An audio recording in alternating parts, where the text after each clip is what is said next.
মাশাআল্লাহ, মারহাবা। আল্লাহ তাআলা কবুল করুন দ্বীনের জন্য, বলুন আমিন। আল্লাহ তাআলা তার মাতা পিতাকে হাসরের মাঠে নূরের তাজ পরিয়ে দেন, বলেন আমিন। আল্লাহ যেন আল্লাহ ওয়ালা আমল ওয়ালা হাফেজ হওয়ার তৌফিক দেন, আমিন আমিন। মাশাআল্লাহ। আর একজন কি করে দেন, দুধ হাফেজ আপনি বুঝে দেন, পরে আপনি বুঝে দেন। এরপরে মোহাম্মদ ওমর ফারুক, বাড়ি দৌলতপুর, ওমর ফারুক। মারহাবা, বলি মারহাবা। আল্লাহ তাআলা ওমর ফারুককে দ্বীনের জন্য কবুল করুক, দ্বীনের দায়ী হওয়ার তৌফিক দান করুক। আল্লাহ তার মাতা পিতাকে নূরের টুপি পরায় দেন, বলেন আমিন।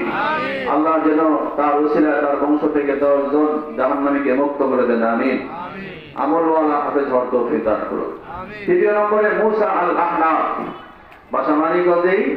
ওর বাবা হচ্ছেন আমাদের মামুন ভাই, মামুন স্যার, অষ্টআশি স্কুলের শিক্ষক মামুন ভাই, মুসা আল আহনাফ।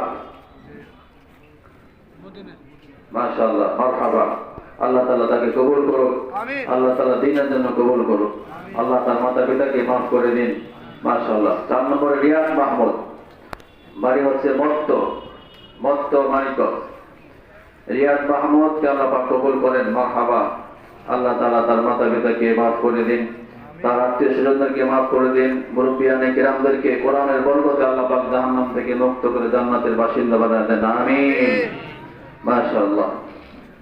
এরপরে জাবের হুসাইন, বাসা হচ্ছে রহমতপুর মানিকগঞ্জ। জাবের, আল্লাহ তাআলা কবুল করুন। সে পায়ে ব্যথা পাইছে, পায়ে একটু ফাঁকি ফেটে গেছে, দোয়া করি আল্লাহ তাআলা যেন তাড়াতাড়ি সুস্থ করে দেন। জাবের হুসাইনকে আল্লাহ পাক মাফ করুন, তার মাতা পিতাকে মাফ করে দিন। আল্লাহ তাআলা তার হাফেজের ওসিলায় কোরআনের বরকতে মাতা পিতাকে নূরের তাজ পরিয়ে দেন, আল্লাহুম্মা আমিন। মাশাআল্লাহ। এরপরে আব্দুল আহাদ, জয়রা মানিকগঞ্জ। আব্দুল আহাদ, জয়রা মানিকগঞ্জ।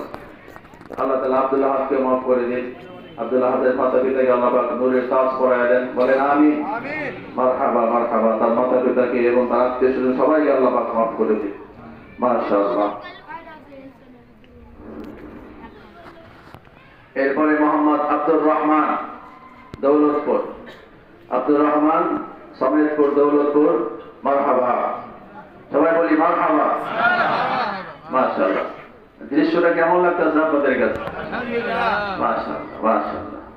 অনেক বেহেশতি পরিবেশ। আল্লাহ তাআলা এভাবেই আমাদের সবাইকে হাসরের মাঠে সম্মানিত করুন, বলুন আমিন। আল্লাহ তাআলা যেন তাদের সাথে আমাদের হাসর করেন। আল্লাহ সমস্ত হাফেজদেরকে আমলি হাফেজ হওয়ার তৌফিক দান করেন, আল্লাহুম্মা আমিন।